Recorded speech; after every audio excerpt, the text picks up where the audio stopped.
Sveiki. Praeitą savaitgalį iškepiau dar vieną savo pirmą blyną. Vedžiau mokymus Genčių festivalyje. Apie tai, kaip norus konvertuoti į tikslus ir juos įgyvendinti.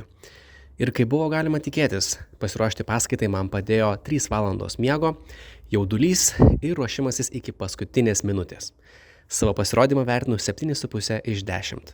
Nors susirinkusiai pasakojo, kad man sekėsi išlaikyti jų dėmesį, suteikti vertingos informacijos ir po paskaitos pravesti keletą asmeninių sesijų. Esu dėkingas visiems susirinkusiems ir ypač tiems, kurie mane šiaip netaip susirado socialinėje erdvėje ir paklausė, kada ištiesėsi savo žodį ir įkelsi paskaitos įrašą. Gerai, tai iš esmės aš manau, kad jau galime ir pradėti. Ir pirmiausia, pradėsiu nuo to, tai malonu, kad atėjot, malonu, kad yra auditorija pirmą kartą tokie žodžių rimti vyrai, kurie ir patys savo tikslus siekia ir domisi sąmoningumu ir saviugda ir visais kitais dalykais. Ir realiai pirmą kartą vedžiu, to prasme, šitą užsiėmimą tokiai auditorijai, nes dažniausiai tai būdavo paaugliams arba iš viso viens ant vieno su žmonėm komunikacija. Tai vat ačiū, kad atėjot ir mano tikslas šiandien yra su jumis pasidalinti savo sistemą, kurią aš sukūriau grinai vieninteliu tikslu, kaip žodžiu norus paversti į tikslus, kuriuos galima įgyvendinti. Nes, kaip žinote, norėti neužtenka ir kaip man mama labai dažnai sakydavo, kad norėti nieks nedraudžia. Ir mes norim, bet labai dažnai gaunasi, kad tie norai taip į nieką nepavirsta. Ir iš tikrųjų tam yra priežastis, kodėl tie norai nesikonvertuoja į nieką kitą. Tai va, taip apie visą tą šiandien mes ir pašnekėsim. Ir pradėsiu aš pirmiausiai nuo to, kad aš nesu coacheris kaip buvo Rokas, aš nesu psichologas ar terapeutas, aš tiesiog praktikas, kuris realiai visą gyvenimą stengiasi išsiaiškinti, kaip savo gyvenimą padaryti geresniu. Visokiausias strategijas, visokiausias, kaip sakant, kelius trumpiausius ieškau, kaip gyventi laimingesnį gyvenimą. Realiai vien tik dėl to, kad paauglystė, kaip sakant, kai prasidėjo visas tos mano paieškos, tai iš tikrųjų buvau nepatenkintas nei savim, nei gyvenimu, kaip ir šiaip daugumai žmonių atsitinka, bet realiai tai nebuvo nei meilės savo, nei pasitikėjimo, su žmonėm bendrauti nemokėjau, galų gale vienintelis dalykas, kas man paauglystėje sekėsi, tai buvo tiesiog kalt mokslus ir, kaip sakant, gauti gerus pažymius. Tai va šitas dalykas buvo. Ir kada viskas pasikeitė, tai iš esmės, kai aš supratau, kad viskas nuo manęs priklauso. Viskas nuo manęs priklauso. Ir dabar jau po daugybės metų žvelgdamas atgal, aš labai aiškiai matau, kad yra ir aplinkybės, ir visokie force majorai, ir kaip tave tėvai augino, ir kokia tavo aplinka, aš tą puikiai suprantu. Bet tas atsakomybės prisiėmimas paauglystėje man suteikė tokią laisvę, kurią aš panaudojau tiesiog siekti savo tikslų, nes aš ėmiau tikėti, kad aš galiu pakeisti savo gyvenimą, kad man nereikia tėvų kaltinti, kad man nereikia aplinkos kaltinti, mokytojų ir panašių aplinkybių, kad aš pats tiesiog visą galiu imti ir darytis. Ir tai man suteikė tokios laisvės, kurios aš gyvenime prieš tai niekada neturėjau. Ir kaip sakant, nuo to prasidėjo mano kelionė, nes aš manau, mano nuomonė, kad geriausias būdas savo gyvenimą pakeisti ir patobulinti yra būtent per tikslus ir per tikslų siekimą. Tai va. Ir judant toliau, smagu, kad prisijungėt.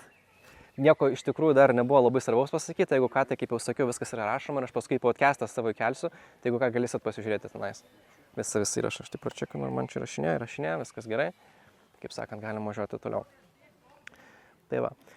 Tai viskas prasideda realiai nuo to, kad mes visi savo gyvenime tikslų esam pasiekę. Visi. Ir mes tų tikslų siekiam intuityviai. Ir iš esmės skirtumas tik tas tikslo mastelis, nes vieni tikslai yra didžiuliai, kiti tikslai yra pakankamai maži arba tiesiog vidutiniški, bet iš esmės kiekvienas iš čia esančių esu įsitikinęs, kad esat savo tikslų pasiekęs, vienokių ar kitokių. Kiekvienas iš čia esančių taip pat turi ir tokių tikslų, kur nepavyko pasiekti. Bet realiai strategijos, kuriomis mes, kaip sakant, tų tikslų pradedam siekti, jos yra visų žmonių yra labai panašios, ypač jaunystėje. Tai tiesiog pateiksiu tokį pavyzdį, ar ne? Tokias intuityvias strategijas, kurias aš susirinkau ir kurias jūs visi esate taip pat padarę. Ir tada tokia, žodžiu, sisteminga visą sistemą, ar ne, kurią galima naudoti tokiem didžiuliam tikslam, kuri jau yra pagrįsta įvairiausiais coacheriais, knygom, sėkmingų žmonių istorijom, asmeninė patirtim ir galiausiai patirtimi mokant kitus žmonės, kaip jų tikslus siekti, nes aš tai irgi esu jau daręs, ta prasme, jau yra ne vienas žmogus, kuriam padėjau siekti savo tikslų ir kurie iš tikrųjų labai sėkmingai tą padarė. Taip, apie tai aš irgi šiandien pakalbėsiu.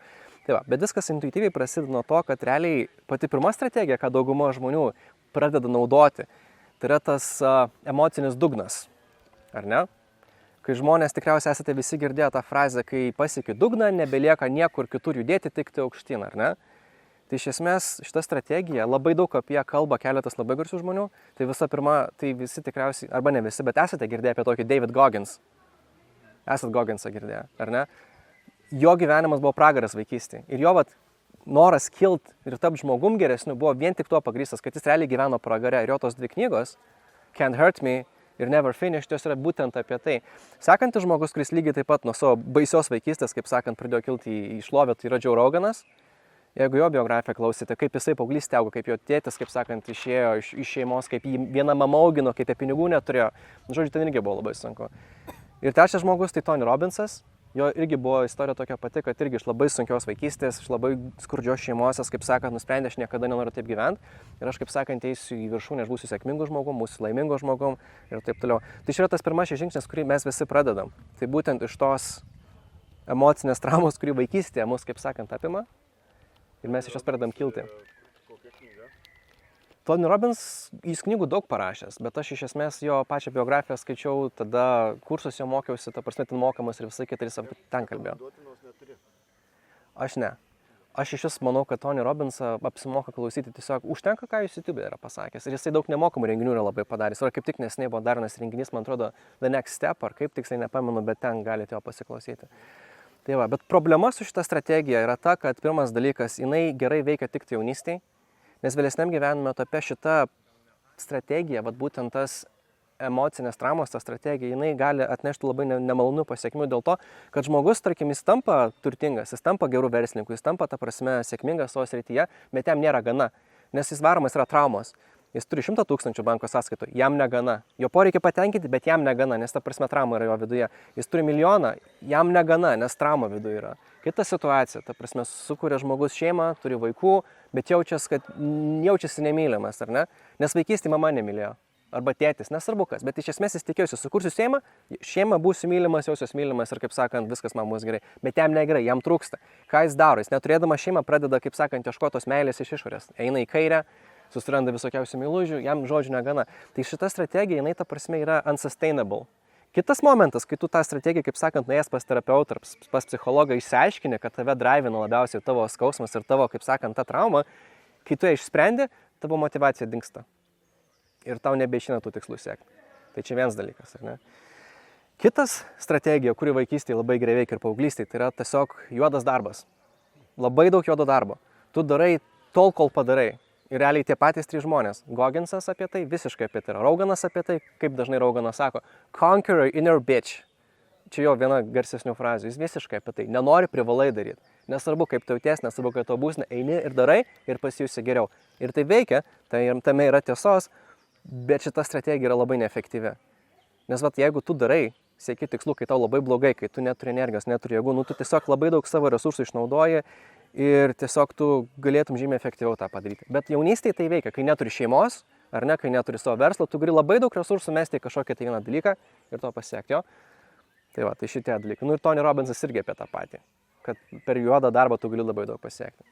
Tai aš šitą strategijas taikiau mokykloje, realiai. Aš neturėjau mokytojų, kurie man tai pasakytų, nebuvo mentorių, nebuvo kažkokių tai knygų ar tutorialų, tais laikais net internetas buvo 30 kB per sekundę, jeigu pamenat, kur 10 minučių laukiai, kad minutę YouTube pasižiūrėtum. Tai ką man ta strategija padėjo padaryti, tai aš realiai išbrutforsinau visus, kaip sakant, pažymius gerus iš visų dalykų, nes kai gavau gerą pažymį, aš jaučiausi, kad mane myli, kad aš čia fainas, kad mane priima, prašom nusirašyti, oi koks geras pažymys, kaip tu protingai šneki, lala, suprantat, ar ne? Tai padėjo gauti gerus pažymius, labai gerai egzus išlaikyti padėjo.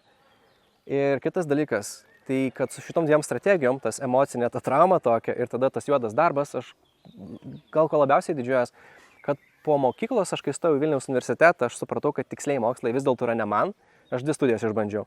Ir tada nusprendžiau, kad reikia eiti 108 laipsnių visiškai kitą pusę, tai yra į dailės akademiją, į menus, kas man visi sakė, kad aš beprotis realiai. Bet man atrodo, kad čia labai gera idėja. Ir aš, kaip sakant, per pusę metų pasirašiau stojamiesiems dailės egzaminams, kas iš tikrųjų yra keista, nes paprastai žmonės metus užtrunka. Nepaisant to, kad jie ką tik būna baigę meno mokyklas, Čiurlionkę, kitas meno mokyklas, kurios yra, kaip sakant, paruošiamosios. O man to prasme, aš 3 metus pieštuko nebuvau rankoje laikęs. Bet per tą juodą darbą ir per tą tokią emocinę traumą, žinai, kad čia manęs nieks nemylės, aš būsiu nereikalingas, aš būsiu visiškas lopas ir būsiu bomžas, jeigu neįstosiu į dailės akademiją. Per visą tą traumą, kaip sakant, aš sugebėjau save motyvuoti ir įstojau. Bet problema buvo ta, kad aš dėl to viską paaukojau. Visus draugus, visą laisvą laiką, visą santaupas, ta prasme, visus hobius, viską. Nieko daugiau gyvenime nebuvo, tik tas vienas tikslas įstoti į dailės akademiją. Ir aš įstojau. Bet supranta, čia vat kaip yra pavyzdys, jeigu tu šitom strategijom naudojasi vėlesniam gyvenime, kai tu turi šeimą ir kitų įsipareigojimų, visą kitą griūva. Tai jinai yra unsustainable. Tai čia pirmas dalykas. Ar ne? Tai va. Antras dalykas, tai kai kitos strategijos ateina tavo gyvenimą. Ir tos strategijos yra susijęs su jau tokiu gilesniu savęs pažinimu ir jos yra apie tai, kad tu turi imtis mažų žingsnelių, nuoseklumo, emocinio įkvėpimo ir grupės palaikymo. Ar ne? Tai va šitos savybės jos yra labai gerai atspindi tutorialai. Kai tu dailės akademijoje, pavyzdžiui, kai mes turėjome išmokti daugybę programų, kurios yra mums reikalingos dirbti tiesiog su Photoshopais, visokiausiais ten, 3D Max'ais, SolidWorks'ais ir panašiai ir taip toliau. Tiesiog buvo poreikis išmokti daugybės įvairių programų. Ir kaip tutorialai atspindi šitas savybės, šitas vertybės ar nemokymas, tai maži žingsneliai, nuoseklumas, emocinis įkvėpimas ir grupės palaikymas. Tai kai tu pradedi tutorialą kažkokį, ar ne, pirmas dalykas, ką tu pamatai, dažniausiai, ką žmonės padaro, jie nueina į galą ir pažiūri, ką mes gausim pačioje pabaigoje. Ar tai bus kažkoks 3D modelis fainas, ar tai bus kažkoks Photoshop efektas fainas, ar tai bus kažkoks kitas rezultatas, bet tu iš karto matai, link ko tu eini, ar ne? Ir va toje vietoje, kai tu pamatai, link ko tu eini, kai tu pamatai rezultatą, tau ateina toks emocinis įsikvėpimas. Koks fainas rezultatas, aš galėsiu tai padaryti, aš dar nemoku, bet po 15 minučių aš sugebėsiu tai padaryti. Ir tai automatiškai tave įkvėpia. Suprantat? Čia vienas dalykas. Kitas dalykas, ką tutorialai labai gerai išmoko, tai kad reikia eiti mažai žingsneliais. Nes pats pirmas tutorialas visą laiką būna apie tai, kad tiesiog, jeigu 3D programas mokysimės, kaip naviguoti visam tam lange, ką daro mygtukai, kaip kubą iškelti ir panašiai ir taip toliau. Ir laikui bėgant jie visi darosi vis sudėtingesni ir sudėtingesni. Kitaip sakant, jie progresuoja po truputį. Ar ne? Tai va tas nuoseklumas, pradedant nuo mažų žingsnelių ir einant link didelių, jis labai tau padeda progresuoti natūraliai ir lengvai. Ir vėlgi, aš apie visą tai pakalbėsiu paskui dar detaliau, kai pristatysiu savo strategiją. Dabar, kaip sakiau, aš kalbu apie tas intuityves strategijos, kurias mes visi esam palietę, išmokę, kurias mes visi esam bandę ir dėl to esam pasiekę savo tikslų. Ar ne? Kitas dalykas tai yra grupės palaikymas, ar ne? Ir grupės palaikymas, kai tu turi savo kažkokius tai, pavadinkim varžovus, pavadinkim konkurentus, kai visi žmonės kartu tavo grupėje dirba link kažkokio tai bendro tikslo, tu labai stipriai jautiesi irgi pareigotas, nenuvilt jų, nenuvilt savęs, nenusileist. Ir aš buvau palaimintas, kad dailės akademijoje turėjau nuostabius grupiokus, kurie mes visi buvom tokie darboholikai gerąja prasme, bet tuo pat metu mes stipriai konkuravom, bet vieni kitiem ir padėjom. Vienas padaro geriau už kitus, visi kitų turi pasitempti. Kitas padaro geriau už kitus, dar visi pasitempia. Ir mes taip visą laiką varėm. Tai čia irgi labai tokia intuityvi strategija, kai, pavyzdžiui, į darbo kompaniją papuolat, į fainą gerą kolektyvą ir visi nori gerai pavaryti. Kaip mes esam komanda, mes esam, kaip sakant, toje pačioje kompanijoje, mes turim bendrą tikslą, ar turim pardavimus gerus padaryti, ar gerą produktą išleisti, ar gerą paslaugą ir mes visi užsidegę. Tas irgi labai stipriai padeda motyvuoti save, ar ne? Ir iš esmės, jo, šitos strategijos, jas apie jas daug kas kalba. Ir apie jas kalba Petersonas, Jordan B. Peterson, jis daug apie tai šneka. Taip pat Jocko Willing, vienas toks garsiausių, man atrodo, karo podcastų vedėjų, grynai 20 metų praleidęs kare. Ir karo, kaip sakant, to visą kariuomenį, specialiųjų pajėgų vadas. Navy Seals, kaip sakant, veikėjas. Nu ir paskui toks podcasteris Chris Williamson. Irgi toks įspūdinga asmenybė, kaip sakant. Tai va. Ir realiai visos šitos strategijos, sakau, man dailės akademija, ką jos padėjo, tai yra išmokti daugybę kompiuterinių programų, išmokti medį apdirbti, išmokti su plastiku darbuotis, metalo truputį, technikų, nedaug, bet truputį. Ir galiausiai tai komunikacijos su pardavėjais ir meistrais. Ir aš esu tikras, kad jūs šitas strategijas irgi savo gyvenime naudojat. Galbūt nesat pastebėję ar įsivardinę garsiai, bet tai yra visiems pasiekima. Tai va.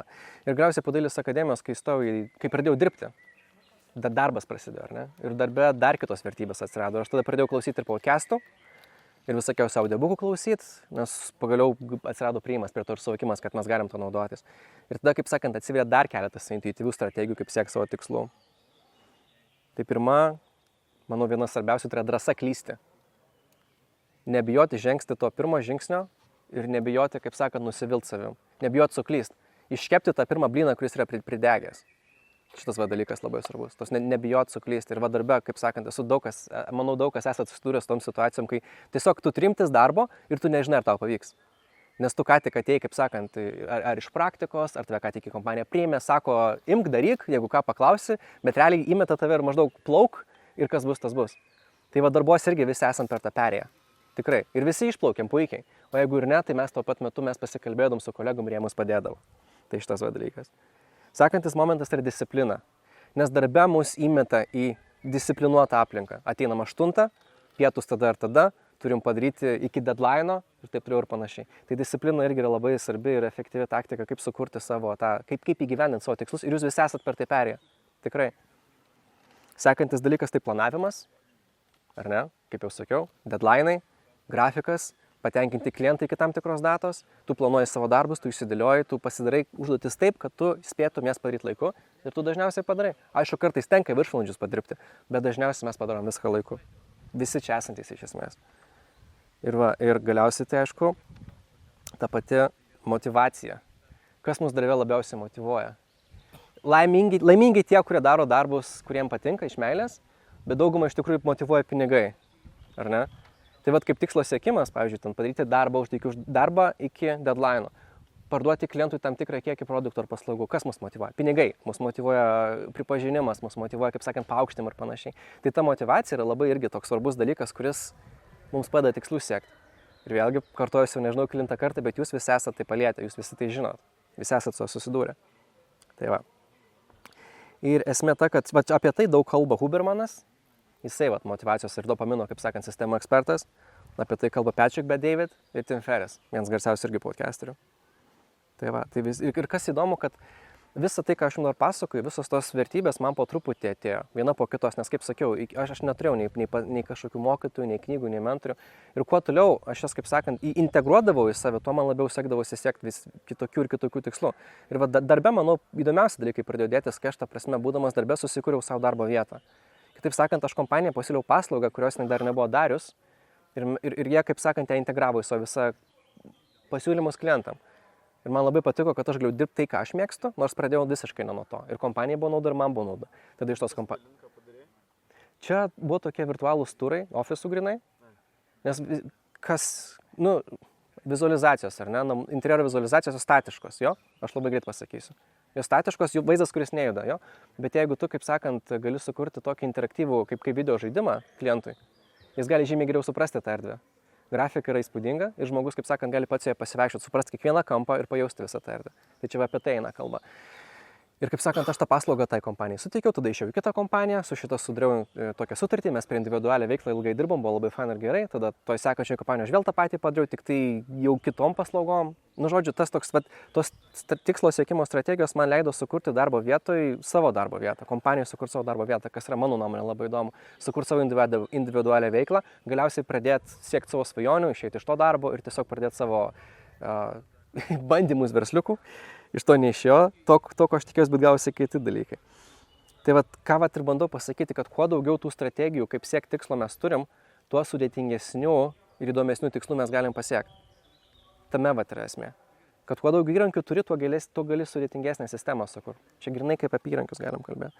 Na ir galiausiai tas iš intuityvių dalykų, ką dabar darau ir ką jūs irgi esu tikras, kad jūs esate darę, tai aš tai pavadinau tiesiog, kuomet tu dirbi su savo svajonėm. Ir viena pirmųjų dalykų, kas atsiranda, tai yra meilė procesui pačiam. Čia irgi labai svarbi dalis.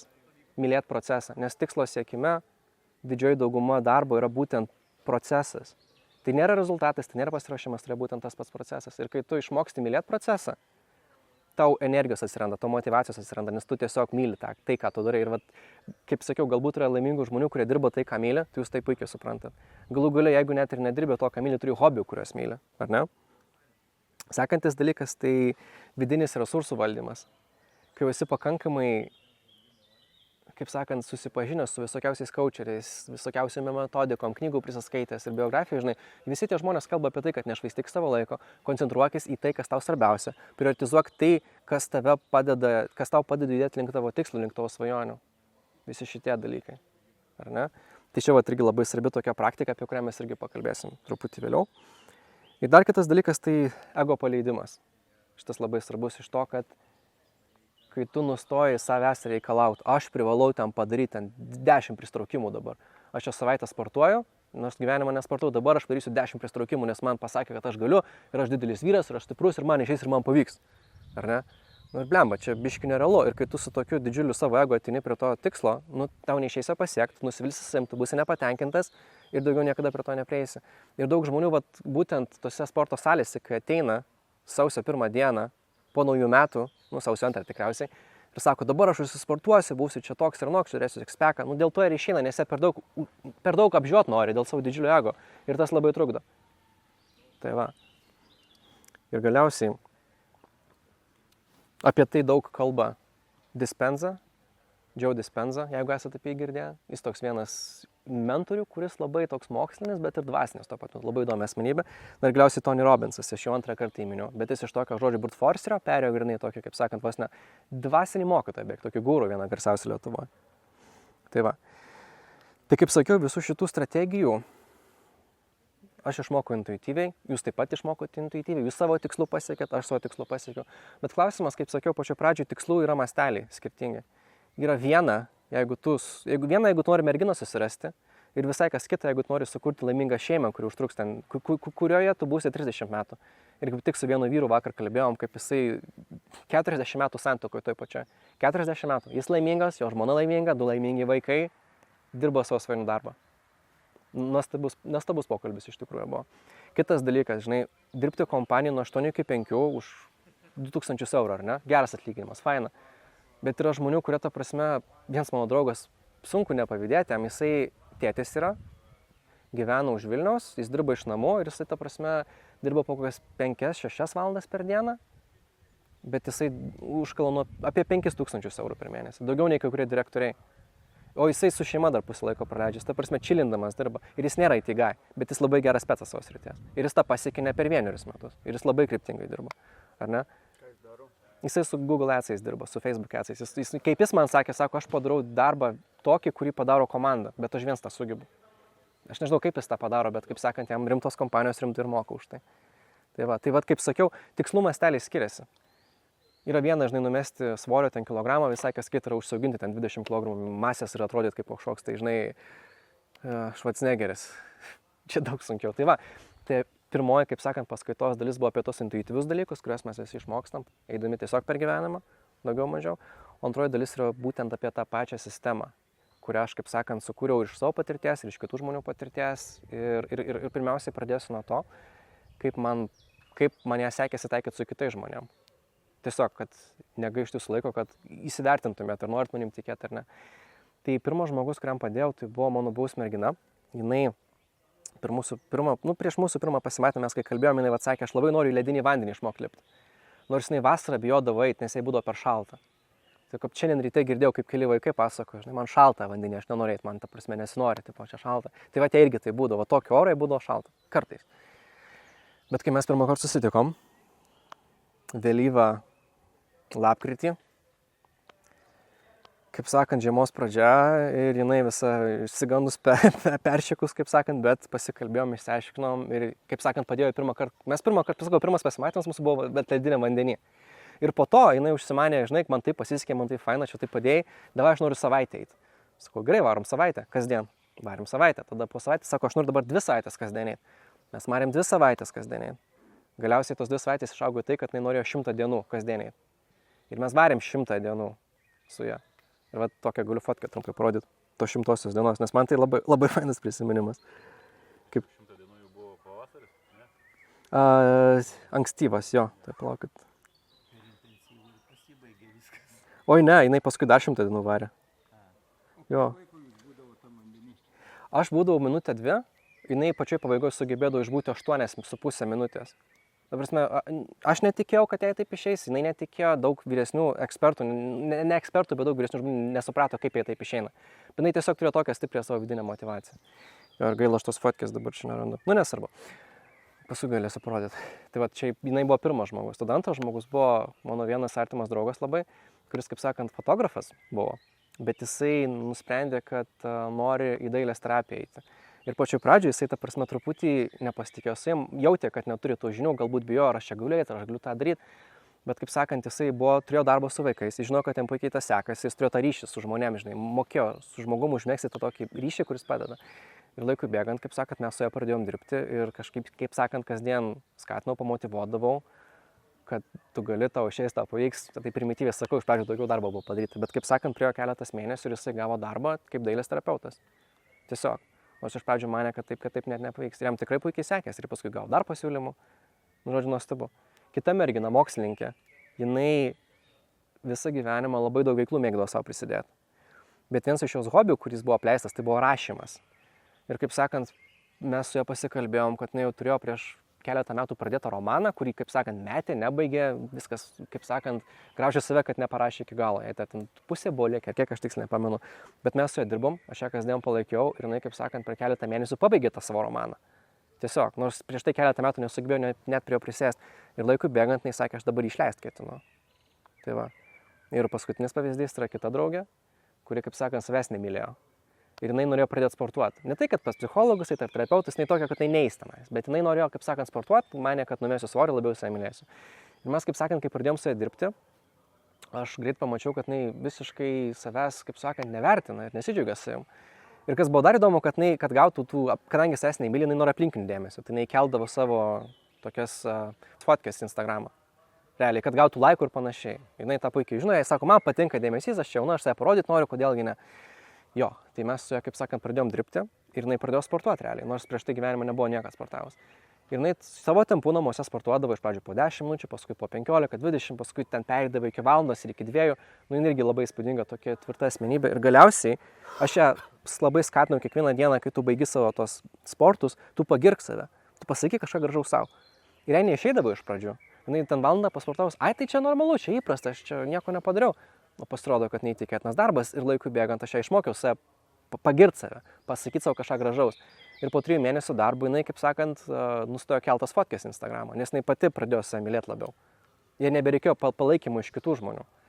Tai tiesiog, ką bandau pasakyti, nesigirdamas, kad ta sistema veikia žmonėm, tikrai. Ir, kaip sakant... Facebookas apie tai, Kaip? kad reikia palaikymų iš kitų, Facebookas, nuotraukos, gražios. Laikai, iš vienos pusės dažnai apie tai būna. Kai tu savęs nemyli ir savęs nepriimi, nepasitikė savim, tu nori, kad kiti tau tą suteiktų. Bet problema ta, kad jie neužpildo skylės, kurio tavo viduj, ir dėl to tu turi vis kelt. Čia neužpildys to poreikio niekad, jis tik tai iliuziją sukelia, kad tu esi, kaip sakant. Ir dabar baigėsi ta mano įžanga, kaip sakant, pasakiau. Pirmas dalykas, kad visi esam tikslų pasiekę, tikiuosi išgirdot, kad visi, kaip sakant, intuityviai esate su to susidūrę. Kitas dalykas, kad sukurta strategija, kurią aš tengiau sukurti, kad jinai veikia kitiems žmonėms ir dabar aš būtent ją ir pristatysiu visą, nuo pradžios iki galo. Kad, kaip sakant, turėtumėt šitą įrankį. Nes mano toks noras, nežinau kodėl pas mane taip yra, bet aš tiesiog labai mėgstu su žmonėm dalintis dalykais, mėgstu mokytis, mėgstu dalintis, aš manau, kad gal mokytojo geną turiu, man taip atrodo ir dėl to aš būtent ir darau tai, ką darau. Tai va, tai pirmasis dalykas, tai yra visi tikslai kyla iš norų, bet ne visi norai gali būti paversti tikslais. Tai pirmas dalykas yra išsiaiškinti noro prasmę. Taip sakant, ar tai mano noras? Duosiu pavyzdį, asmeninį pavyzdį. Ir pabandykit reflektuoti su savim, ar ne? Kaip jums tada buvo? Ir man, pavyzdžiui, buvo toks dalykas, kad rašiau svajonių moterį, man atrodė, kad reikia man brangios mašinos, gražios, ten, fainos, visą kitą ir taip toliau. Bet kai aš ėmiau gilintis giliau į visą šitą reikalą, aš pakankamai greit supratau, kad realiai, man tai nesvarbu, man mašina yra nuo taško į tašką, bet kad gaučiau tą moterį, man tipo reikia mašinos. Bet kai aš ėmiau gilintis šiaip savo tokias draugės, kurios mano nuomonė buvo tokios nuostabios moterys, kur žmonom gali būti ir visą kitą, aš pamačiau, kad mano tom panom, kurios man patiko, visom yra ant mašinos. Ir jų tie vyrai, kurie dabar su jiems susituokė, pradėjo nuo visiškai paprastų mašinyčių. Ten visokie Yarisai, ten Opel Astros ir panašiai. Ir tom panom tai visiškai nebuvo jokia problema. Ir aš pakankamai greit supratau, kad man nifiga tos mašinos nereikia. Ir realiai dabar aš bendrauju su tokia viena mergina, kuri mano nuomonė yra mano svajonių moteris, ar ne? Ir ją irgi visiškai konto mano mašinos, kurią aš dabar turiu. Nėra jinai nauja, 15 metų senumo, apibraižyta, aptrinta, bet gerai važiuoja. Bet jai dzin, absoliučiai dzin. Taip pat mano asmeninis pavyzdys, kad tas noras turėti gerą mašiną, man jis buvo ne mano, jis buvo iliuzinis, ta prasme. Primestas, jo. Tai va, pirmas dalykas, kodėl aš tą sakau, kad tai labai yra svarbu. Nes jeigu noras yra ne mūsų, ar ne, mes jo nesugebėsim įgyvendinti. Nes kažkuriuo metu baigsis motyvacija. Ir net jeigu tu sugebėsi per tą, kaip sakiau, pirmą strategiją, per tą tokią emocinę traumą ir per tą tokį juodą darbą pasiekto tikslo, tu vis tiek nebūsi laimingas, kai tu jį pasieksi. Nes tu, tai prasme, neišpildai savo poreikio. Nes mūsų visi nori turėti per mūsų poreikį. Ir jeigu to nėra, tai mes ir negalim to paskui gyvendinti. Tai vat pirmasis tas dalykas siekiant išsigryninti, ar tai yra mūsų noras, mes turėtume pasigilinti. Tai pavyzdžiui, kaip jau sakiau aš noriu mašinos, kodėl aš noriu mašinos, kad aš jau svajonių moterį. O kokią mašiną mėgsta mano svajonių moteris, tada suprantu, kad aš ant tos mašinos dzin. Pasirodo, kad svajonių moteris svarbu, kokia yra mano asmenybė. O kokią asmenybę jinai mėgsta? Ta, kuris gali, kaip sakant, aprūpinti, apsaugot, įkvėpti, padėti būti laisvai ir panašiai. Jo, išsilaisvant. Tai va tada supranti, kad tu turi dirbti, man asmeniškai buvo, aš turiu su savim dirbti, o ne su, finansais, kad mašiną turėti. Tai čia pirmas dalykas. Išsiaiškinti, ar tas noras, kurį tu nori tikslu paversti, ar jisai atitinka poreikį kažkokį tavo. Nes jeigu jis netitinka, tai sakiau, žmogus jo ir nepasieks paskui, nes neužteks tiesiog motyvacijos. Čia galim sakyti, kad aš noriu tam tikro atlyginimo, bet kur tu tos babkės dėsi? Jo, ką reiškia tau tie pinigai? Kam naudoti? Jo, ar tu nori nupirkti, naują telefoną savo, nes matai reklamą? Ar tu nori, kaip sakant... Gal nereikia jo. Jo, nes tu jau taip turi normalų. Ar tu nori nuvažiuoti su šeima atostogas, kad sukurtų artimesnį ryšį, jeigu tau tai svarbu. Nes jeigu nori didesnio atlyginimo, kad su šeima daugiau laiko praleisti atostogose, čia jau visai kita motyvacija. Ir galbūt kažkam reiktų telefono, tada yra gerai, tai yra jūsų dalykas. Bet turit suprasti, jeigu nori daugiau pinigų, ką suteiks tie pinigai, nes pinigai yra tik tarpininkas. Tarpininkas link ko einant. Ar ne?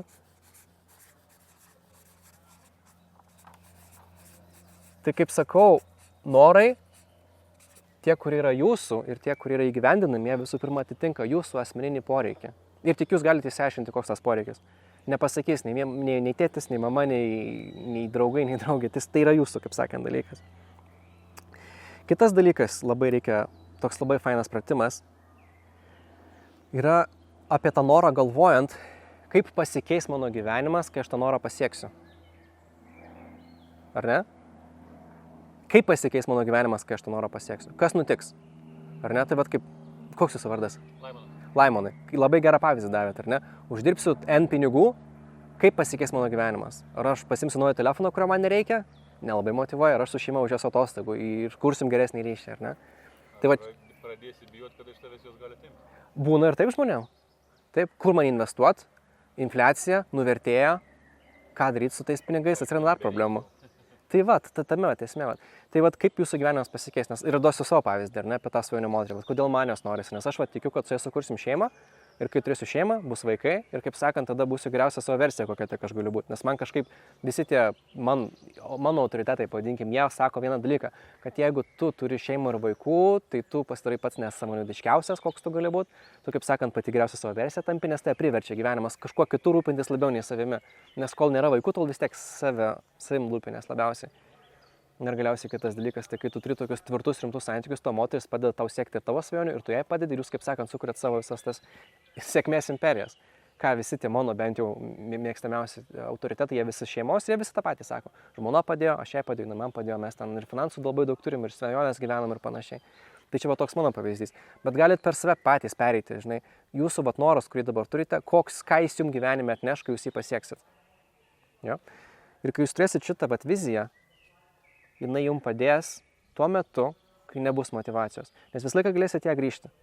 Dėl ko aš tą darau? Kodėl šitas noras man toks svarbus? Ir žinosit, kodėl.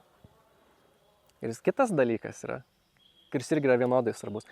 Tai suprasti, kaip gyvenimas pasikeis, jeigu jūs nepasieksit to noro. Kas bus tada? Tai pavyzdžiui, mano atveju, jeigu aš, tarkim, nepasieksiu tos svajonių moters, tai koks bus mano gyvenimas? Neturėsiu šeimos, negalėsiu būti geriausia savo versija, eisiu nuo vienų santykių iki kitų, vaikysiu spanų, kurios man gražios ir patrauklios, ir galiausiai ateis kažkuris laikas, kai aš jau nebebūsiu gražus ir patrauklus, baigsis jaunystė tiesiog, ar ne? Ir kas bus tada? Tada aš jau nebegalėsiu gražios ir patrauklios panos turėti, bus tik tai tos, kokios bus, ir prasme nebus emocijų ryšio, nebus meilės, nebus šeimos, nebus augimo. Ir būsiu toks, kuris tiesiog panų vaikosi visą gyvenimą ir laimės nemato ir neturi. Ir man tai buvo labai liūdnas dalykas. Kažkam tai nuostabu. Kažkurie aktoriai taip daro ir jiems tai yra geras gyvenimas. Ir aleliuja. Tegu jie gyvena kaip jie nori. Bet man tai buvo blogai. Tai suprantat, pirmą dalyką sakiau, kai turit norą, patikrinkit, ar čia jūsų noras, ką jis jums suteiks ir kai jūs jį pasieksit, koks jūsų gyvenimas bus tada. Link ko jūs einat. Sekantis dalykas, koks gyvenimas bus, jeigu jūs to noro nepasieksit, nuo ko jūs bėgat.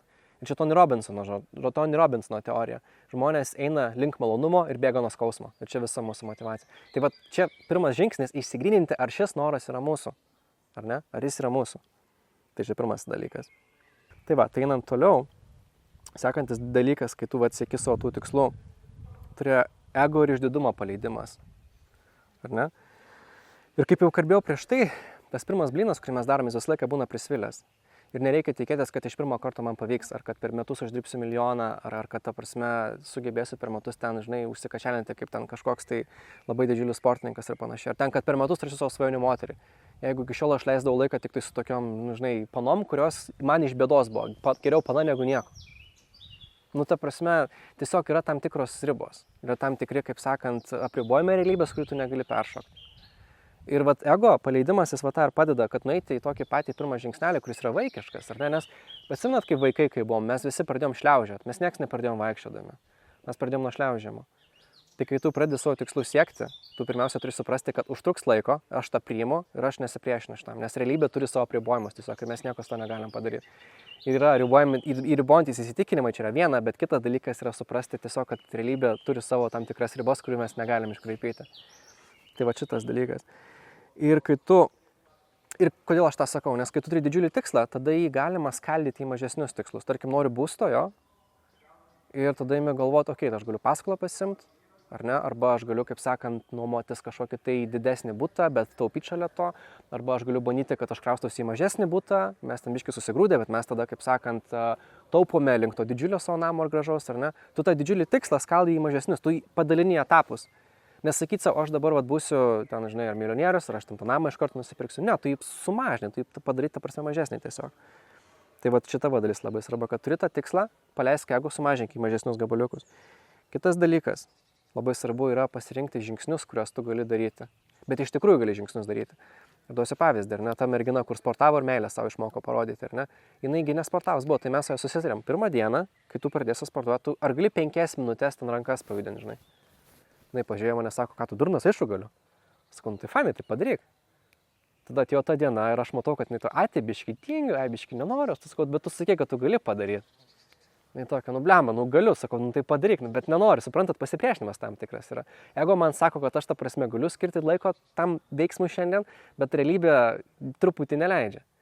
Tai va, tai mes galiausiai sutarėm su ja, kad jinai pradės iš vis tam, ta prasme, nuo tokių labai žemų ir netgi juokingų žingsnelių, ar ne, kad tu, ta prasme, per dieną tu tik padaryk, žinai, 5 tuptukus. Gali, sako, nu jo, galiu, kiek tau užtruks ten 5-6 sekundės, nu gerai, nuo šito jinai pradėjo. Bet kai jinai padarė tos 5 tuptukus, jinai greitai pastebėjo, kad žiūrėk, aš iš tikrųjų galiu dar 5 padaryti. Ir tada pradėjo motyvuotis, aš dabar galiu ir, ta prasme, ten tų kitokių pratimų daryti, ir lanką sukti, ir visa kita. Tai vat, kitas ego paleidimas yra kitas aspektas jo, kad tu pasimi patį mažiausią žingsnelį, kurį tu tikrai gali padaryti. Ir kai tu jį padarai, tu greit pamatai, aš galiu ir dar.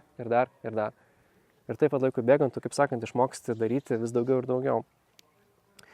O kitas momentas yra, kaip sakant, apsibrėžti tą ribą nuo pačio mažiausio žingsnelio iki pačio didžiausio. Ar ne? Pabandyti pasvajoti šiek tiek, įsikvėpti save. Kad aš galiu, pavyzdžiui, ne 10 minučių daryti sportą, bet, tarkim, valandą daryti sportą. Ir atrodo, blemba, nu gal čia neišeis, bet gal ir sugebėčiau. Ir mes jau vėliau su ja pradėjom šitą daryti. Kai jinai jau, kaip sakant, 10 minučių ištemdo, 15 minučių ištemdo, galiausiai jinai, ta prasme, ir po valandą sportuodavo. Bet mes visą laiką apsibrėždom minimalų kiekį, kiek tu gali padaryti, mažiausią žingsnelį ir maksimalų. Ir jinai dažnai tą maksimalų paskui irgi viršydavo ir būdavo be proto savim patenkinta. Tai va, tikslo siekiant labai svarbu tokie yra žaidimai, kaip tu sugebi kaip sakant, sudylinti su savo dalykais. Tada sekantis dalykas yra apie tai, kaip... Palaukit, atsivadrau. Kiek laiko gali skirti tai veiklai, ar ne? Nes mes galim, sakiau, tas ego čekas, ar ne? Viskam reikia laiko, ką mes darom. Jo? Ir jeigu mes savo pasižadam, kad aš ten per dieną savo verslui papildomam skirsiu ten 4 valandas, ar ne, kaip tu sakai, bet tada šeimai laiko nelieka. Nu, sorry, bet čia gaunasi, kad meluoji sau ar meluoji kitiem, arba kažkas nukentės nuo to. Tai va, tą tikslą pradedant siekti, labai svarbu įsivertinti realistiškai, kiek tu iš tikrųjų laiko gali tam paskirti.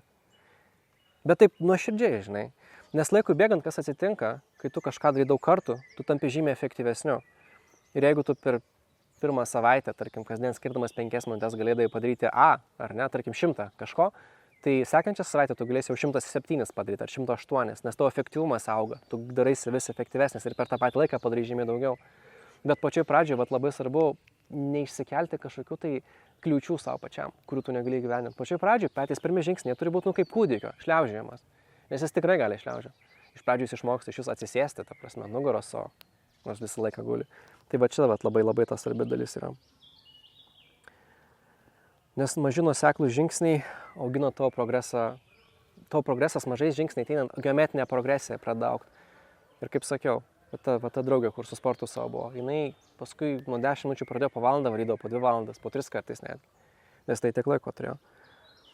Ir aišku, paskutinis dalykas tai yra tavo to noro prioritizavimas, ant kiek tau tai yra svarbu. Ir ar tavo gyvenime yra vietos šiam dalykui dabar. Ir kaip kolega labai gerą pavyzdį davė apie, žinai, reikia namo, bet yra šeima, jo. Tai prioritetai, kas yra šiuo metu man svarbiau, ar kuo greičiau namą, kaip sakant, kuo greičiau namą užsidirbti, ar mano prioritetas su vaikais laiką praleisti, ar ne? Nes iš tikrųjų tai kiekvienas pats turim pasverti, kiek mums to reikia. Ar mums svarbu, kaip sakant, filmas antrą pusę pažiūrėti, ar mums svarbiau, žinai, pasportuoti dabar. Ar ne? Nes jeigu mums svarbiau filmą pažiūrėti, tada mes sportuosim mažiau. Tai va šitas prioritizavimo klausimas, kiek mes galim šiuo metu skirti visiems šitiem procesam, ar ne? Kiek mes gyvenime turim vietos. Ir va viskas prasideda nuo to, kaip svarbu tai man yra. Ar ne? Ir tas namo pavyzdys, man svarbiau namas, ar man svarbiau laikas su šeima. Man svarbiau, kaip sakant, tą verslą palaikyti, ar man svarbiau marketingui dabar kažkokį didžiulį resursą skirti, aišku, rizikuoti dar visą kitą. Tai va irgi čia labai svarbu. Ir kiek tu energijos galų gale turi. Nes kiekvienam tikslui reikės laiko ir energijos. Tai kai tu grįžti namo vakare, ar tu gali imtis kažkokio pildomų veiksmų? Ar tu gali skirti savęs tam? Ar gali, kaip sakant, paaukoti kažką dėl to? Tai čia irgi labai svarbi dalis. Aš tarkim noriu to namo, arba gali dar kažkas kokį kitą pavyzdį duoti, nes dabar labai apie tai šnekam. Namas, kaip sakant, verslas, tai mylima veikla, sportas. Galima kalbėti apie asmeninį augimą, ar ne? Ir aš galiu šiandien skirti 5 minutes paskaityti kažkokias, tai žinai, motyvacinės knygos, kuri man labai patinka ir kur autorius yra tas žmogus, kurio aš norėčiau būti. Irgi klausimas, ar galiu 5 minutes skirti, ar galiu 10 minučių skirti. Tai šitoks, žinai, realybės, reality checkas, ar aš gyvenime turiu vietos šitam tikslui. Nes galiausiai, jeigu mes neturim vietos gyvenime, iš tikrųjų neturim, tai taip ir nieko nepavyks padaryti.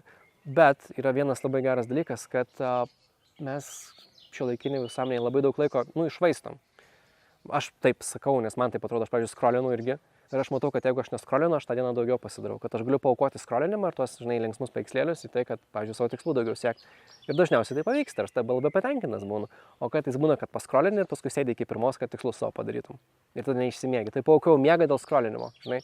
Tai tam tikras irgi yra resursų perskirstimas, nes aš asmeniškai tikiu, kad tiesiog mes turim viskam laiko, tiesiog turime iš gyvenimo išmesti visus nereikalingus dalykus, kurie mums trukdo.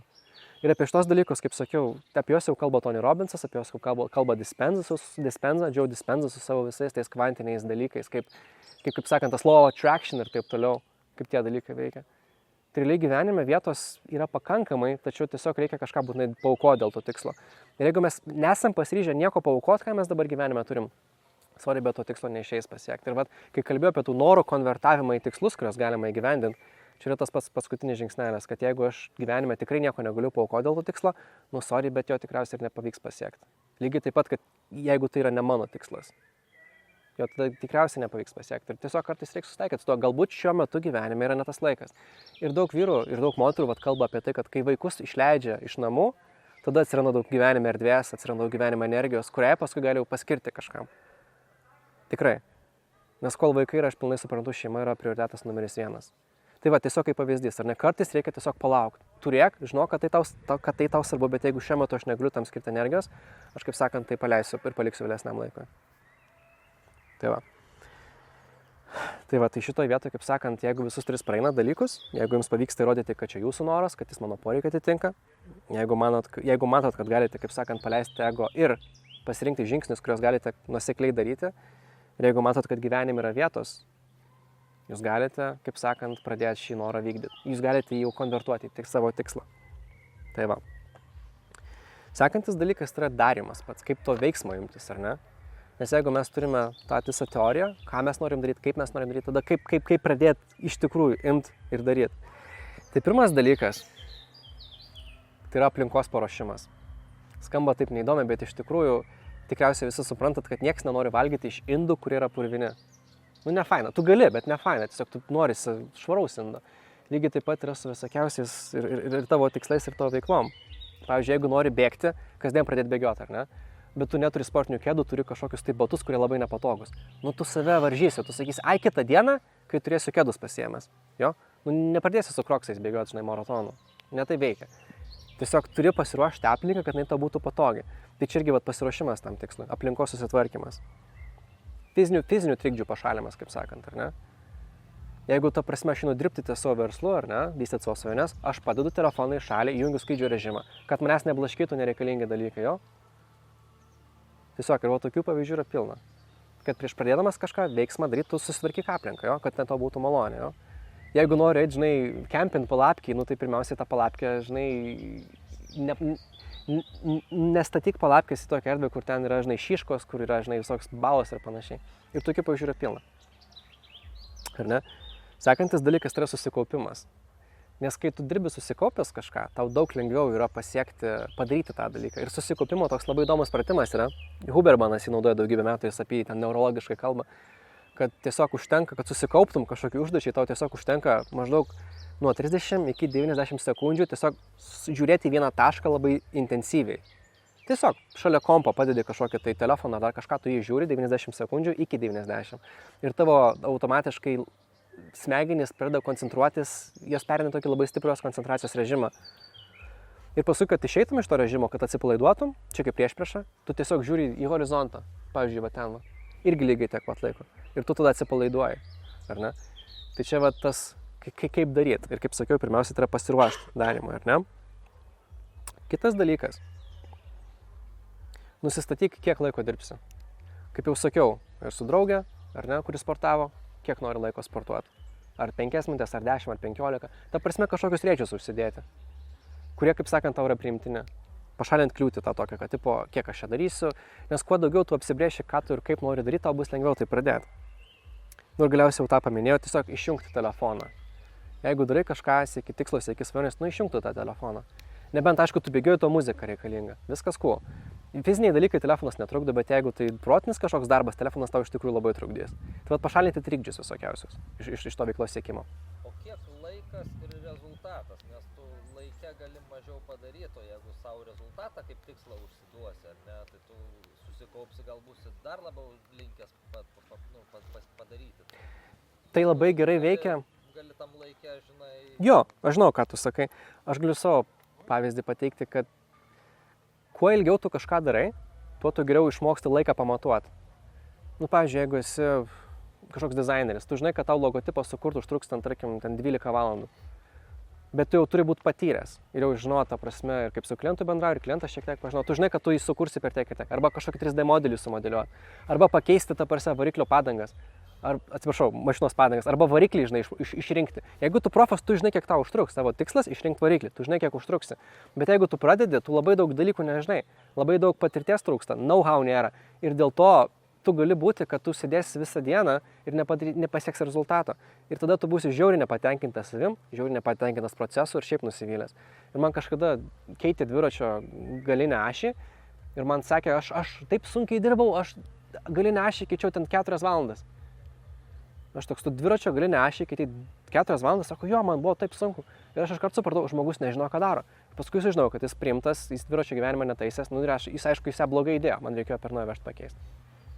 Nes ją pakeisti užtrunka 15 minučių daugiausiai, kai žinai, ką darai. O kai jis nežinojo, jis ėjo ir link rezultato. Ir rezultatas buvo pakeisti ašį. Jis pakeitė per 4 valandas ir blogai pakeitė dar. Tai va čia kaip atsakant į to klausimą, ar ne? Sekantis dalykas. Tai yra motyvacijos kūrimas, ar ne? Kai tu paruoši savo aplinką veiksmui, tikslo, tada tau reiktų netgi motivaciją savo, pračekinti, kiek tu jos dabar turi. Ir atsimenat tas 2 vizijas, kurias aš pačioje pradžioje jums sakiau pasidaryti. Viena vizija, kaip mano gyvenimas pasikeis, jeigu aš pasieksiu šio tikslo. Antra vizija, kaip gyvenimas pasikeis, jeigu aš jo nepasieksiu.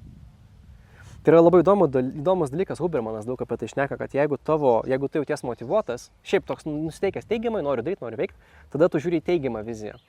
ir ta teigiama vizija tau suteiks papildomos jėgos, papildomos energijos daryti. Bet jeigu tu jautiesi nemotyvuotas, tada tu žiūri į neigiamą viziją. Tu save išgazdini. Ir tada tu jauti kaip šikna dega ir, kaip sakant, pradedi daryti savo dalykus. Tai tas yra labai keista ir įdomu, kad jeigu jautiesi gerai, žiūri į teigiamą viziją, jeigu jautiesi neigiamai, žiūri į neigiamą. Ir tada, kaip sakant, to motyvacija labai stipriai pakyla. Tai va, čia pirmas dalykas. Sekantis momentas, tai tu turi pažadėti savo kažkokį apdovanojimą. Turi įvertinti save už savo pastangas. Ir kaip sakant, pasakai savo, žinai, kai aš nubėgsiu šitą, pavyzdžiui, ką čia sugalvoti. Tai jeigu nubėgsi maratoną. Tai gerai, nubėgsiu maratoną ir pasimsiu savo atostogų. Į kažkokią mylimą šalį ar dar kur nors, nes aš pasiekiau savo tikslą, jo. Bet šitoks didžiulis, bet kitas dalykas, jeigu aš, pavyzdžiui, šiandien sugebėsiu nubėgti ten, nežinau, 1 kilometrą, nes aš prieš tai visai nebėgęs, aš galėsiu, kaip sakant, nežinau, apsidovanoti save kažkokiu masažu, pavyzdžiui, dar ko nors, nežinau, ar maistu, kas kam patinka, ar video žaidimais, ar paskrolinimu, pick your, kaip sakant, what you love the most. Bet tu turėtum žinoti, dėl ko tu tą darai. Ir tu dar turi šiek tiek, kaip sakant, kaip vaiką mažą, biškį pažadėti, žiūrėk, padarysi, bus tas ir tas, bus tai, kas tau patinka. Gausi saldainį, žinai, paglostysi, nuvažiuosim į Disneylandą dar ką nors. Šitas dalykas yra labai svarbus, kai tu nori save pamotyvuoti, ar ne? Ir kitas labai svarbus dalykas, tai yra irgi apie neurologiją ir apie iš Hubermano šitas dalykas atėjęs, kad niekada nesigirk ir nepasakok kitiem, ką darysi. Šitas yra įdomus. Ir tai yra dėl to, kad pasirodo, kad mūsų sistema smegenyse, kuri atsakinga už dopaminą ir už tikslų siekimą, ar ne, jinai, jeigu tu giriesi ir sakai žmonėm, ką aš darysiu, ką aš veiksiu, kaip čia bus faina, tada tu paimi tą pačią energiją, kuri yra reikalinga daryti tikslui. Ir kai ateina tikslo darimas, tu nebeturi tos energijos jau. Dėl to labai dažnai žmonės ir sako, tikriausiai esat pastebėję, ai čia turiu norą, turiu tikslą, turiu kažkokią svajonę, bet dar nepasakosiu, žinai. Nes tie, kurie per daug pasakot, jie dažnai paskui niekur nedaro. Ne dėl to, kad jie kažkokie nevykia ar kažkas panašaus, bet dėl to, kad jie visą energiją išnaudoja būtent to tikslo, kaip sakant, pasakojimui. Nes kas yra, esat gal bandę vizijas kurti arba manifestacijas ir panašiai. Nes manifestacijos visiškai apie tai yra, tu įsivaizduoji, kaip tu jau gyveni su tais pinigais, su ta svajonių žmona, tu ten jau tą namą turi ir visą kitą. Ir tu taip nuostabiai jautiesi, tu taip užsikaifuoji, kad tu... Aš tau sakau, taip ir yra. Ir tu nieko nebenori. Ir paskui tu sėdi hype, sėdi maloniai, meiliai, džiaugsme ir viską tau. Nu, tau atrodo, kad tu padarei, nes tas yra įdomiausias, smegenys nelabai atskiria tos to labai vizualios svajonės nuo realybės. Nors realiai visiškai tai, bet smegenys ten skirtumo nėra, tas yra baisiausia. Tai vat, kai turit savo viziją ir turit savo norą, nepasakokit kitiem, nes dažniausiai tai tiesiog atims iš jūsų energijos. Jūs gerai jausitės, nieko nedarydami. Jo. Ir kitas dalykas, tada žmonės klaus, nu tai kaip jau sekasi, jau padarai, nepadarai. Ai, tai čia nelaikas darbo, nebuvo energijos ir panašiai. Tai va tokie išsikarinėjimai. Ir sekantis momentas, bet paskui prieisim apie tai, jeigu apie tą išorinę motivaciją kitų žmonių. Tai yra legit dalykas, geras, veikiantis, tačiau tai neturi būti girimasis kitiems, ką aš darysiu. Jo? Ir kitas momentas, kaip tą motivaciją sukurti, tai visą laiką reikia daryti dalykus, kurie yra truputį už tavo komforto zonos. Tai jeigu, tarkim, aš šiandien nusprendžiau, kad padarysiu 10 atsispaudimų, pabandyk padaryti 11. Pabandyk 12 padaryti. Nes tu džiaugsies ne tik dėl to, kad tu savo pratimus padarei, bet tu lygiai taip pat džiaugsies dėl to, kad tu padarai daugiau, negu tu tikėjaisi. Ir dažniausiai mes visada galim truputį daugiau padaryti, negu mes norim ir tikimės. Klausimas yra tik tas, kad tada tavo gauni dvigubą tokį motivaciją iš savo vidaus, tu gauni tokį dopamino kiką dėl to, kad tu padarei ir dėl to, kad tu padarei dar daugiau. Tu imi labiau savim pasitikėti ir labiau save vertinti, kad aš didesnis, geresnis, fainesnis, negu aš įsivaizdavau. Tai va šitas dalykas. Ir apibendrinant va šitą motivacijos reikalą, tai tas, kas kuria, jeigu teisingai šitą sistemą, kaip sakant, stimuliuosit, jūs jausitės, kad vis laik įkvėpimas yra daryti. Tas yra labai įdomu. Tau atrodo, kad įkvėpimas visą laiką ateina. Nes vieni įkvėpimo laukia, o kiti, kaip sakant, pradeda daryti ir tas įkvėpimas pats ateina, tas jausmas. Tai jie tiesiog tą visą sistemą ima tiek užstimuliuoja, kad jinai pradeda, kaip sakant, veikti pati iš savęs. Nes žmogus pritaikytas realiai tokiam dalykam. Tikrai. Ir galiausiai pačio veiksmo metu. Pats veiksmas, ar ne? Dažnai kas mūsų laiko nuo to veiksmo, ar ne? Tai pirmas, ką ir sakiau, tai tas toks, kai mūsų ego yra, kai mes bijom suklyst, kai mes bijom tą pirmą blyną prisivilint, ar ne? Čia dažniausiai būna labai didelė problema. Ir kai mes bijom, baimė mūsų kausto. Ir apie tai yra visas tas medūzos, kaip sakant, mitas, kad tu pasižiūri ją pažiūri, kokia jinai baisi ir sustingsti ir nieko nedarai. Tai vat, kai tu veiksmas, jis dažnai apie tai yra, kad tu turi paleisti tą baimę. Ir dažniausiai, kas labai padeda, tai bent jau man ir tiem žmonėms, su kuriais aš dirbu, tai kad mes kalbam, o ką tu esi praeitie padaręs, ar ne? Ir ten dažniausiai visi yra kažką įspūdingo padarę, ar ne? Ten nubėgo maratoną, tada kažkas, užaugino ten vaiką, kažkas, ta prasme, sugebėjo, savo svajonę gyvenant, kažkas ten... Visi tiksliau turi tuo, kuo jie didžiuojasi. Kažkas sukaupė daug pinigų ir nusipirko svajonių mašiną savo. Čia didžiulis dalykas. Ir aš tas sakau, tai žiūrėk, tu savo svajonių mašiną nusipirkai, ar ne? Kad ir kokia jinai bebūtų. O dabar tau tiesiog reikia padaryti 10 atsispaudimų. Tai kaip tau atrodo, kas sunkiau ten, kai tu 3 mėnesius Norvegijoje kalėjai tos pinigus sunkiai, ant tos saulės. Ar dabar sunkiau tų 10 atsispaudimų padaryti. Ir tas žmogus pagalvoja ir sako, jo, ten buvo sunkiau ir aš tą padariau, tai reiškia, ir dabar galiu, sakau, aišku, kad gali. Ir žmogus padaro. Tai čia tas veiksmo metu, tas pirmas dalykas, prisimink, ką tu esi padaręs anksčiau. Ar ne? Prisimink, ką tu esi gyvenęs, ką tu esi įvykdęs. Niekada nežiūrėk, ką aš dabar, kad man neišeina, tu žiūrėk, ką tu prieš tai padarai, nes praeitie tu visi esame įspūdingų dalykų padarę, visi čia esantys. Ir David Gogginsas, jisai turi tokią metaforą šitam visam procesui, tipo my cookie jar. Mano sausainių, kaip sakant, stiklainis, ar ne? Ir tam sausainių stiklainį yra visi didžiuliai darbai, kuriais tu didžiuojasi, kuriuos tu esi įvykdęs ir padaręs. Ir tiesiog grįžti į praeitį, prisimeni tą didžiulį darbą ir dingsta baimė daryti, dingsta baimė veikti. Kitas momentas, sakau, yra tas drąsa suklysti, ar ne? Nebijoti to blyno prisvilint. Nes realiai visas mokymasis nuo to prasideda. Kaip sakant, fail tai first attempt in learning.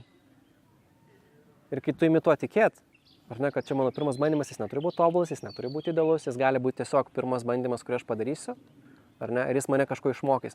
Net jeigu aš, kaip sakant, negausiu to rezultato, kurio noriu, aš bent jau kažką išmoksiu. Ir galiausiai aš vis tiek sugebėsiu tai padaryti teisingai. Čia tik laiko klausimas kada. Tik laiko klausimas kada.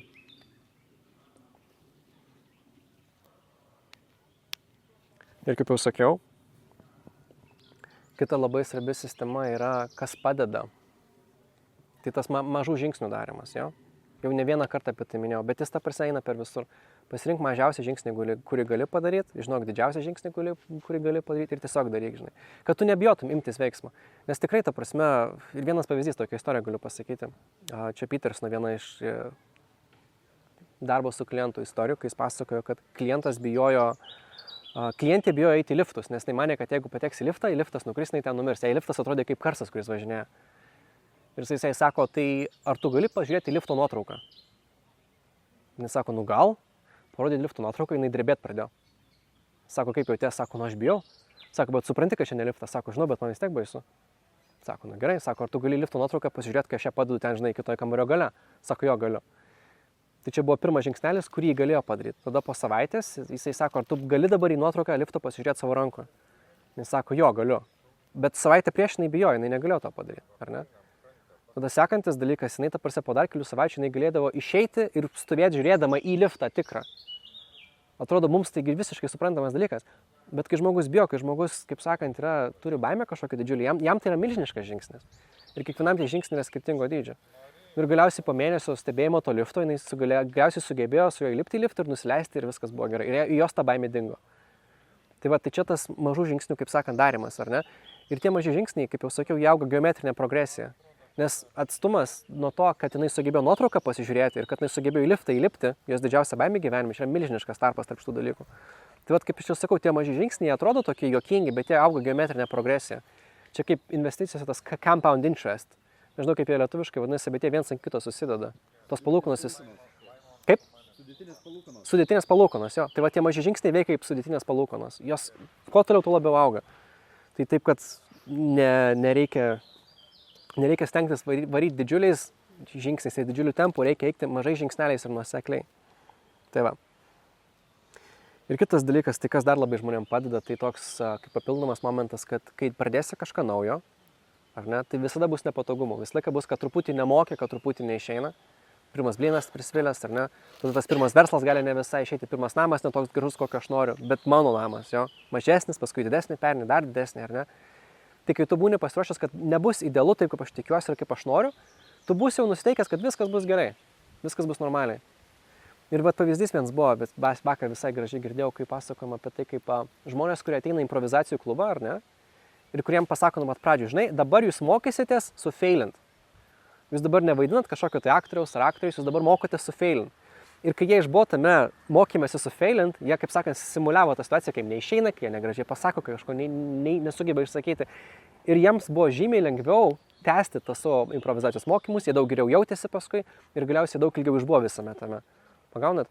Tai kai tu iš anksto numatai visas, taip sakant, tas emocinės kliūtis, kad man gali nepasisekti ir tai yra gerai, ir tai yra normalu, man gali nepasisekti, aš leidžiu savo suklysti ir viskas su tuo yra gerai. Tada žmogui daug lengviau dėti priekį. Ne? Tada sekantis dalykas, čia jau daug kalbų. Ar turit kokių klausimų, ar gal savo kokią norit istoriją pasakyti? Nes aš dar turiu keletą dalykų, kur noriu papasakoti. Bet vat, kaip jūs jaučiatės, ar neporgo dar? Ne, tik tai tiek gaila, kad laikas baigėsi. Baigėsi? 10 minučių. Turėjot omeny blogą kažkokį savo, kad video medžiagą, kur jumis, kad sekt buvo galima, bet niekur neužrašytam. Užrašysiu dabar. Ir ten bus pilna medžiaga. Ta prasme, jeigu reikia bėkit, aš vis tiek baigsiu, net ir su kamera, jeigu reiks kalbėti.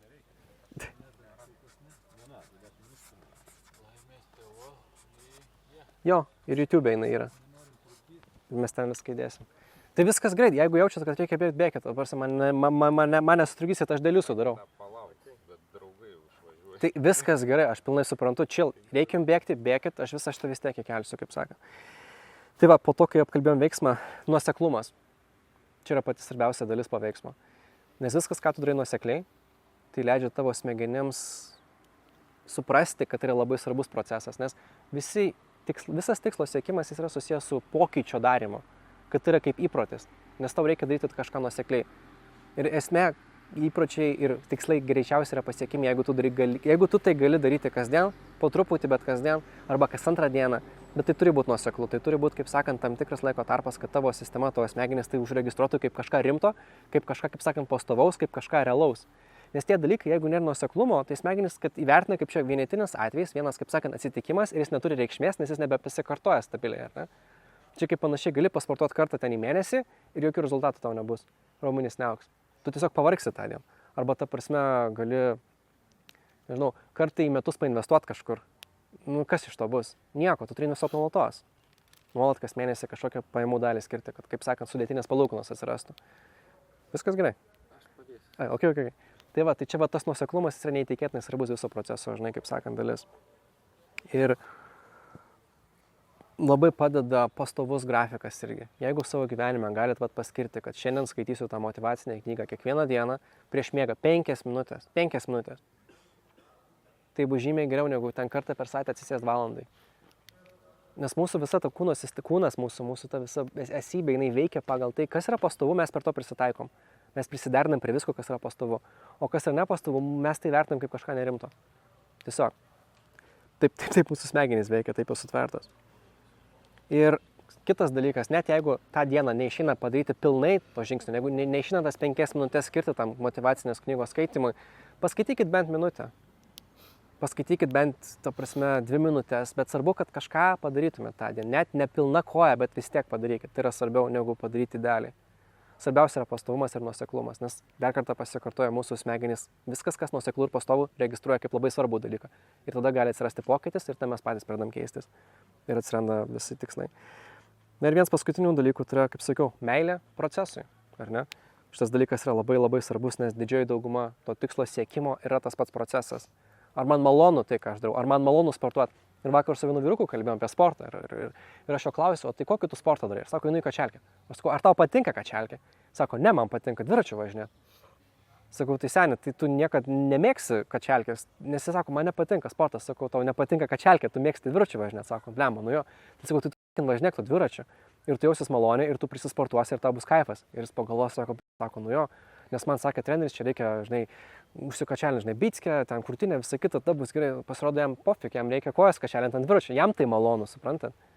Tai kaip sakant, tu turi išsirinkti savo dalyką, kurį tau bus malonu daryti ilgą laiką ir tu, kaip sakant, to pasieksi. Tai vat, vienas žmogus nori investuoti, aleliuja, investuok, nes tau tai patinka. Kitas žmogus nori, žinai, savo mokymus pardavinėti.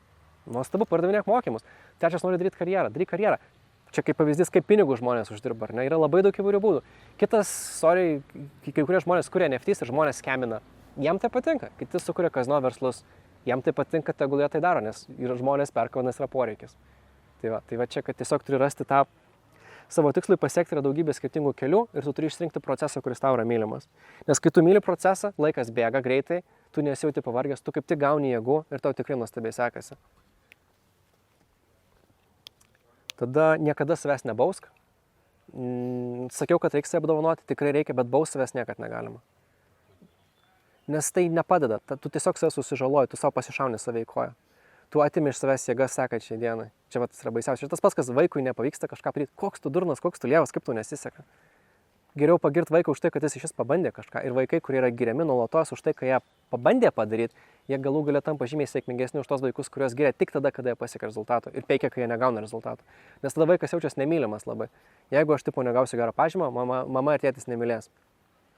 Nu, labai blogas dalykas ir psichologiškai visai kitaip. Tai mes vis tiek esam tie vaikai, kurie išaugo, bet vis tiek tas sistemas turim. Tai niekada savęs nekeikite, jeigu kažkas neišeina.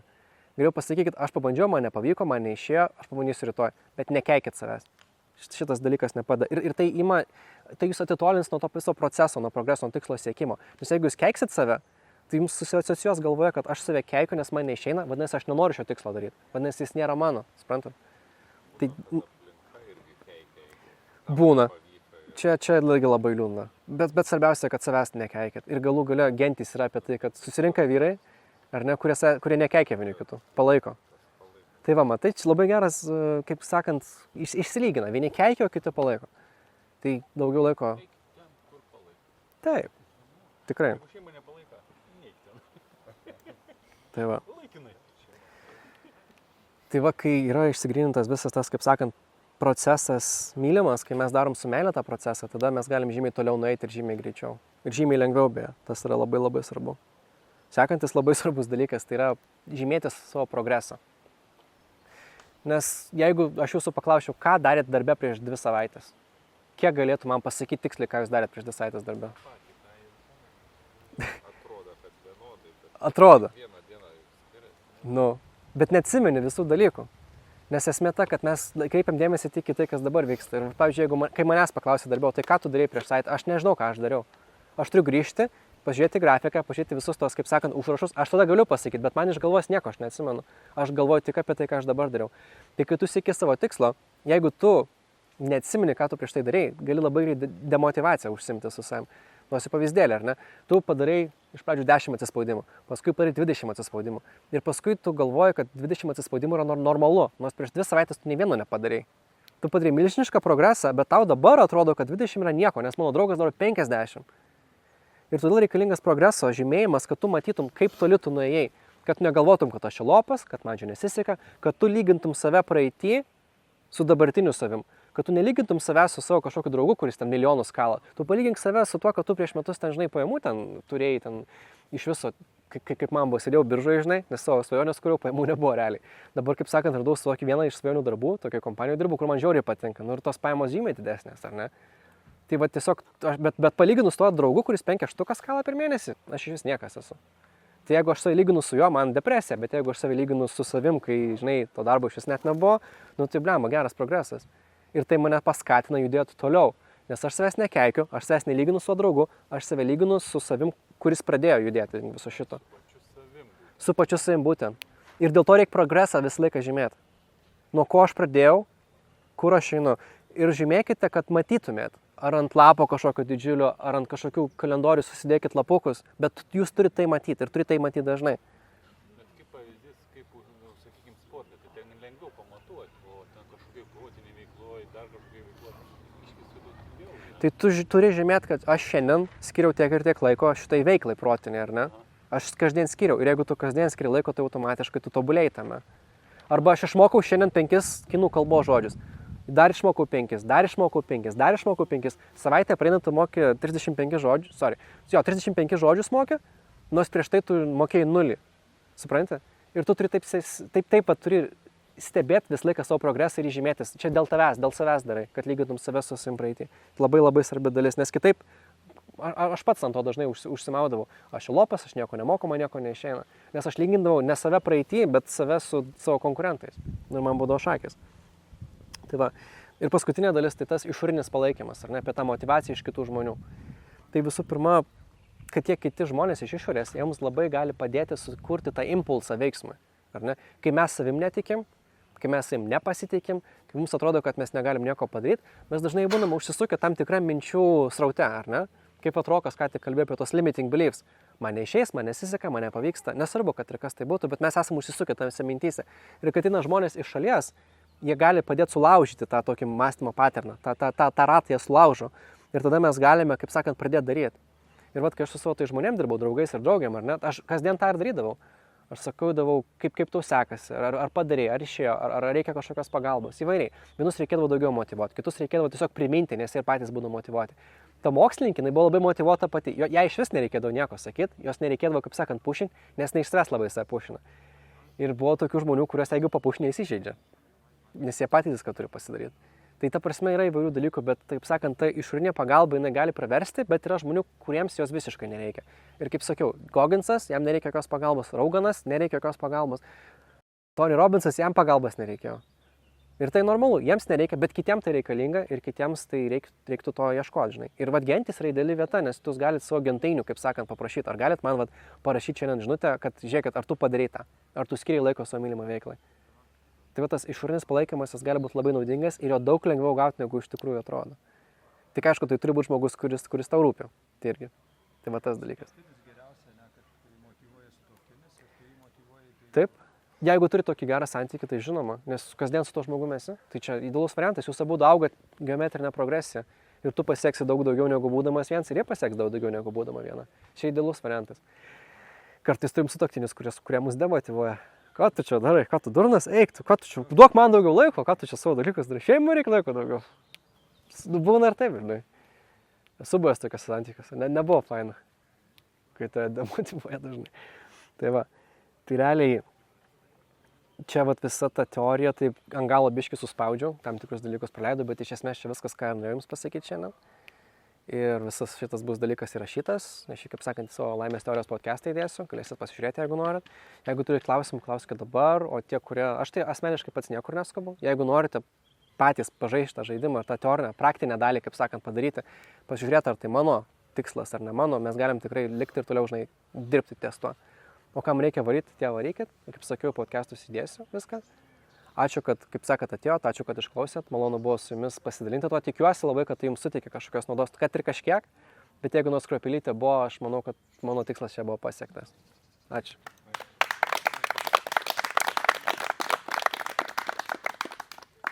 Tai va. O jeigu kažkas nori praktinės dalies, tai dabar galim padaryti.